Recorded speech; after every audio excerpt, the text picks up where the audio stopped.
Shalom, shalom bien-aimés dans le Seigneur. Nous vous saluons tous par le nom de notre Seigneur Yeshua, notre Maître, car notre Maître est fidèle. Père, nous te bénissons, nous t'exaltons. Adonai, oriente-nous. Nous voulons partager ta parole. Que ton nom soit glorifié à travers ta parole. Au nom de Yeshua, notre Maître. Chers bien-aimés dans le Seigneur, nous sommes dans le livre des Nombres, chapitre 10. Nombres, chapitre 10, on va commencer au verset 1. La parole nous dit, Yahweh parla à Moshe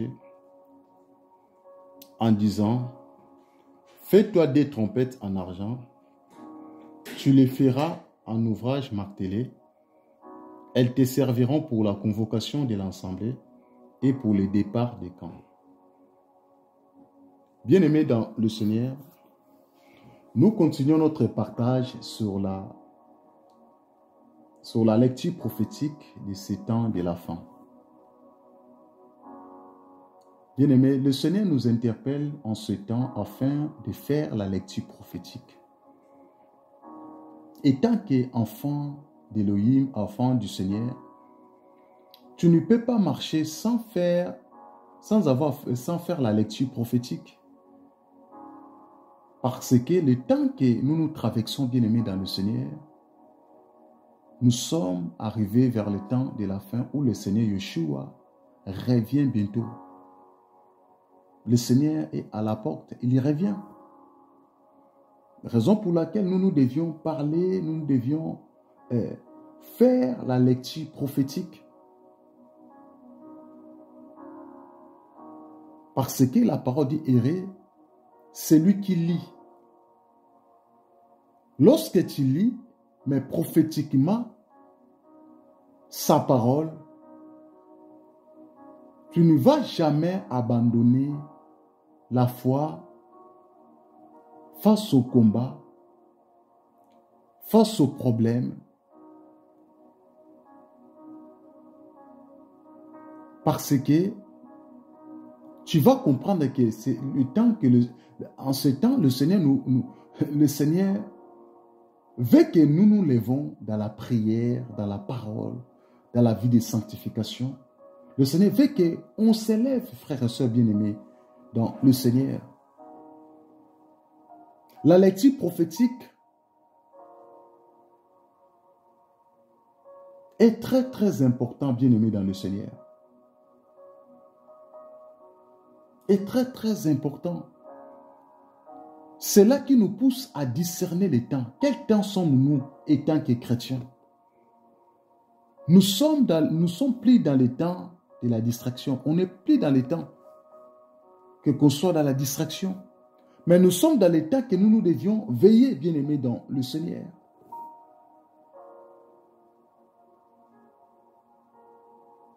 Nous devions veiller. Yahweh parla à Moshe. Yahweh avait dit à Moïse, à Moshe, fais-toi des trompettes. Bien-aimés dans le Seigneur. Vous savez, le Seigneur parle avec la précision. Notre Maître ne parle pas comme ça.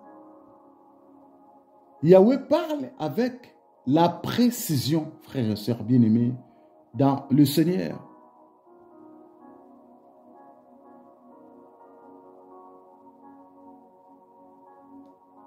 Le Seigneur ne pouvait pas parler seulement, tout simplement à Moïse et faire les deux trompettes.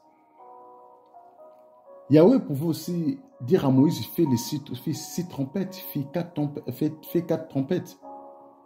Mais ici, Yahweh a précisé à Moshe. Il a dit à Moïse,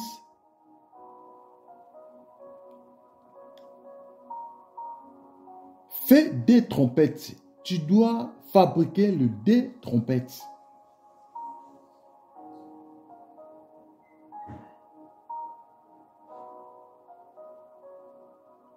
Et trompette,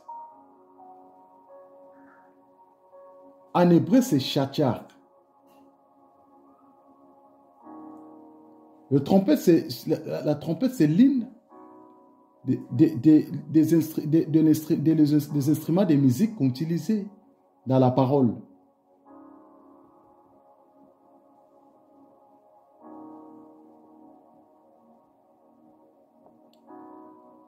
Nous voyons dans Psaume chapitre 98 au verset 6, la parole dit « Avec les trompettes et au son du corps, poussez des cris de joie devant le roi éternel. » Voyez?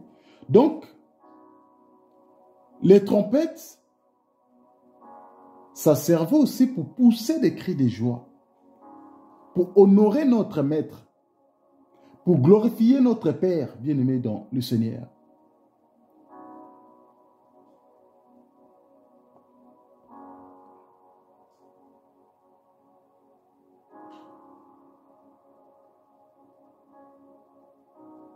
C'est un instrument qu'on utilisait pour louer le Maître, un instrument qui servait pour honorer le roi des rois qui est le Seigneur Yeshua. Voyez bien aimé dans le Seigneur.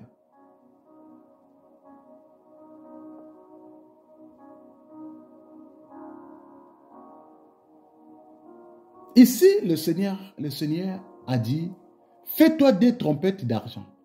Tu les feras d'argent bâti, elles te serviront pour la convocation de l'assemblée et pour le départ des camps. Le Seigneur disait,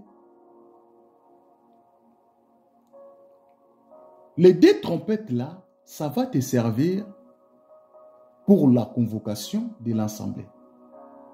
Ça, c'est la première des choses.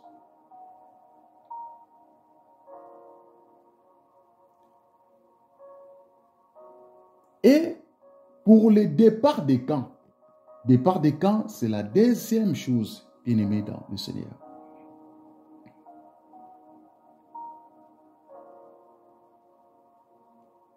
Donc, les deux trompettes d'argent que le Seigneur a dit à Moïse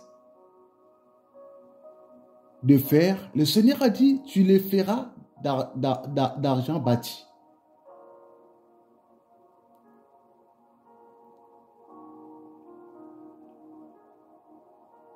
D'abord, le trompette devrait servir pour la convocation de l'assemblée et pour le départ des camps. Voyez bien aimé dans le Seigneur.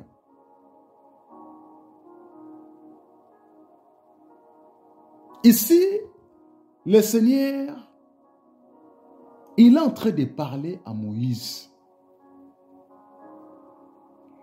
Moïse devrait faire la lecture prophétique.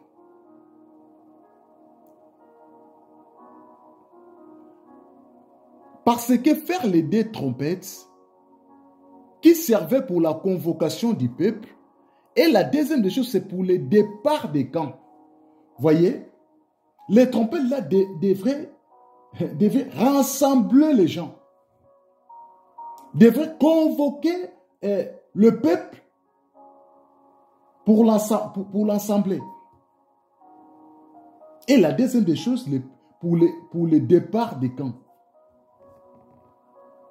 La parole dit au verset 3, « Quand on ne sonnera, toute l'assemblée se réunira auprès de toi. » Voyez, donc lorsqu'on sonne, tous les peuples vont venir se réunir auprès de qui? Auprès de Moïse. À l'entrée de la tente d'assignation. Et si l'on ne sonne que d'une trompette, les princes des chefs de milliers d'Israël se réuniront auprès de toi. Quand vous sonnerez avec éclat, ceux qui campent à l'Orient partiront. Quand vous sonnerez avec éclat, pour la seconde fois, ceux qui campent au midi partiront. On sonnera avec éclat pour leur départ. Vous sonnerez aussi pour convoquer l'assemblée, mais vous ne sonnerez pas avec éclat. Voyez bien aimé dans le Seigneur. Les deux trompettes, c'était d'abord pour la convocation de l'assemblée et pour le départ. Le Seigneur a dit, quand on sonnera, toute l'assemblée se réunira auprès de toi. Quel temps sommes-nous, bien-aimés, dans le Seigneur? Nous sommes dans les temps de la fin où le Seigneur Yeshua revient bientôt. Raison pour laquelle le Seigneur, il est en train de sonner la trompette. En ce temps de la fin, bien-aimé dans le Seigneur. Sonner la trompette, ça veut dire le Seigneur, il est en train de t'interpeller. Il est en train de te parler à travers sa parole.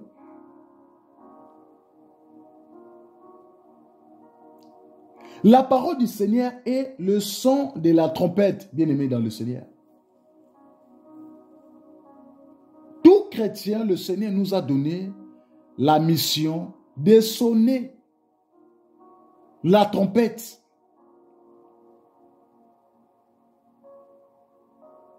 De parler du Seigneur dans ton travail, à l'école, partout, bien-aimé, dans ta famille. Nous devions interpeller nos frères et sœurs. Nous devions interpeller nos frères de sang, nos cousins, nos cousines, dans nos travails. Faisons la lecture prophétique, bien-aimés, dans le Seigneur. Nous devions sonner la trompette. Parce que Moïse, lorsque le Seigneur a dit à Moshe, les deux trompettes là, c'était d'abord pour la convocation, pour l'invitation, frères et sœurs. Bien-aimés dans le Seigneur, nous sommes convoqués à travers la parole de Yahweh. Tu ne peux pas aller au ciel sans avoir été convoqué. Si tu n'as pas reçu une convocation, tu n'iras pas au ciel. Le Seigneur, pendant ce temps, le Seigneur, il est en train de convoquer son peuple afin d'attendre les véritables paroles. Parce qu'il y a beaucoup de gens qui ont du mal pour saisir le pensée de la prophétie, pour attendre la parole prophétique. Dans Daniel 12, 8, où la parole dit qu'il ne comprend, il n'attend pas la parole de la prophétie, bien-aimée dans le Seigneur.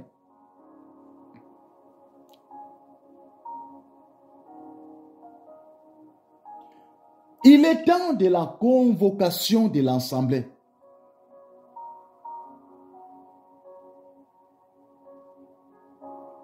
Quelle est la mission des ministres de la parole?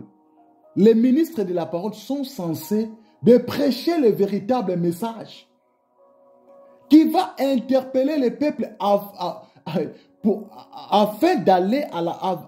afin d'aller répondre à la convocation de l'Assemblée. Parce que notre maître revient bientôt. On attend son retour, bien-aimé dans le Seigneur. Nous attendons son retour. Il est à la porte. La parole dit que le temps est proche. Il est là, bien-aimé dans le Seigneur. Les Éphésiens chapitre 4, verset 11. Le Seigneur a fait les dons aux pasteurs, aux prophètes, aux docteurs, aux apôtres, aux évangélistes.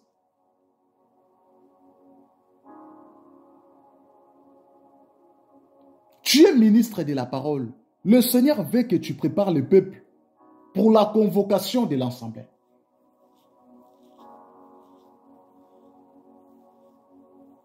Sinon, le peuple auront du mal pour comprendre le son de la trompette. Parce que quand la trompette sera sonnée, au lieu que les gens répondent à la convocation, les gens vont rester. Ils vont rester. Ils ne vont pas comprendre que bientôt on va partir. Bientôt, ça sera l'heure de départ, bien-aimés dans le Seigneur. On va partir. On va laisser la terre. On va quitter la terre. On va partir.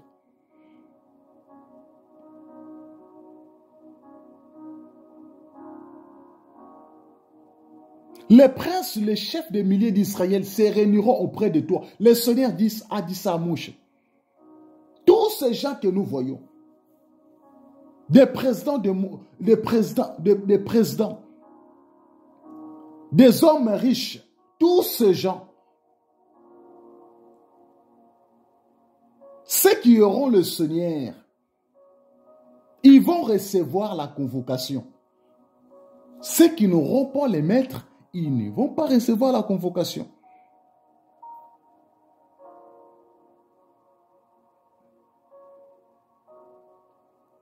Bien-aimés dans le Seigneur, la trompette, c'était pour la convocation à l'assemblée. Et la deuxième chose, c'était pour le départ. Le Seigneur, il est en train de rassembler son peuple à travers le son de la trompette, à travers sa parole. Et nous devions prêcher la parole afin que le peuple soit saisi.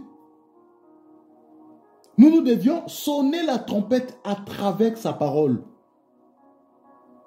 Frères et sœurs, dans le temps que nous sommes, nous devions faire la lecture prophétique. Et si nous faisons la lecture prophétique, nous aurons la facilité de sonner la trompette.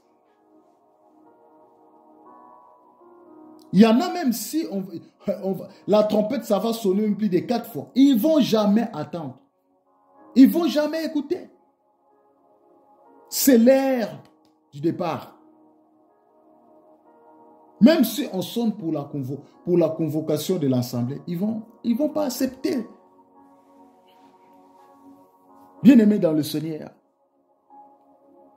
nous sommes dans le temps des rassemblements. Quand le temps des rassemblements finira, c'est alors que ça sera le temps de départ.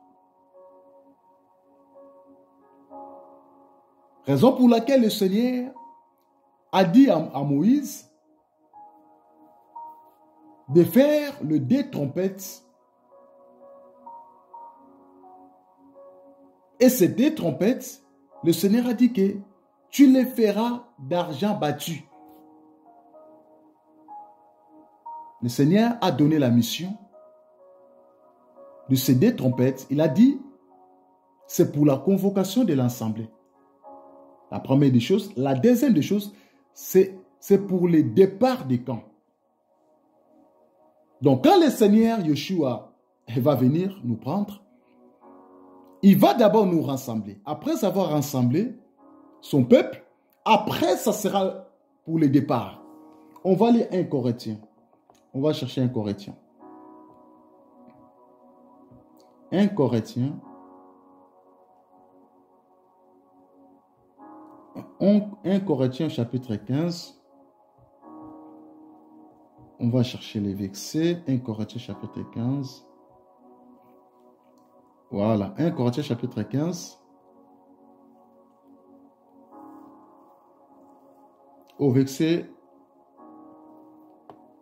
52. La parole nous dit, en instant, en un clin d'œil, à la dernière trompette, la trompette sonnera et les morts ressusciteront incorruptiblement et nous serons changés. Car il faut que ces corps corruptibles revêtent l'incorruptibilité et que ces corps mortels revêtent l'immortalité. Voyez, bien-aimés dans le Seigneur.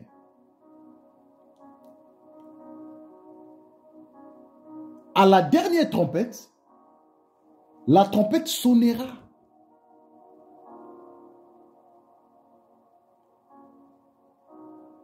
Les morts ressusciteront. Les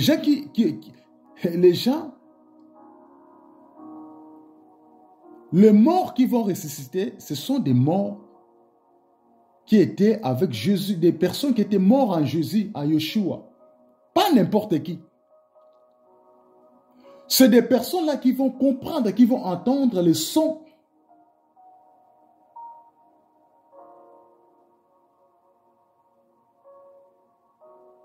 À la dernière trompette. Et nous serons changés, frères et sœurs.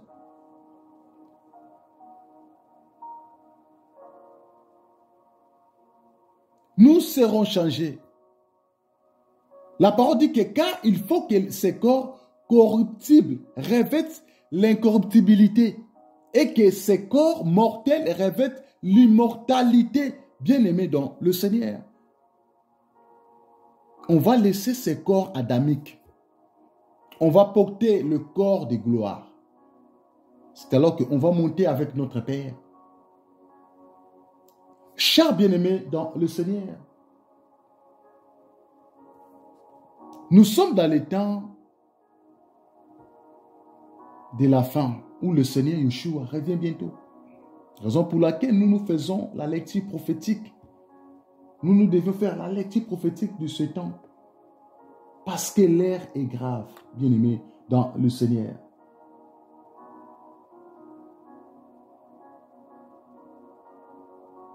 L'heure est grave. Tu ne peux pas continuer à vivre dans les péchés. Tu ne peux pas continuer à vivre dans les péchés. Toi-même, tu vois des choses qui se passent dans le monde.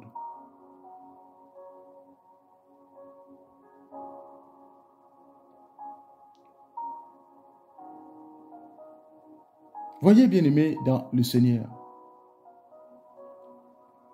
La parole nous dit dans Lévitique chapitre 25 au verset 9, le 10e jour du 7e mois, tu feras retentir les sons éclatants de la trompette. Le jour d'expiation, vous sonnerez de la trompette dans tout votre pays. Voyez, bien-aimés dans le Seigneur, ça nous parle toujours des sons de la trompette. Que ça va sonner dans tous les pays, dans le monde entier, partout, bien-aimés dans le Seigneur. Ça va sonner de partout. Il y en aura une alarme des chauffards. Chers bien-aimés dans le Seigneur, le Seigneur voulait t'interpeller. Le Seigneur voulait t'interpeller qu'il revient bientôt. Attachons-nous à sa parole. Soyez encouragés et fructifiez au nom de Yeshua.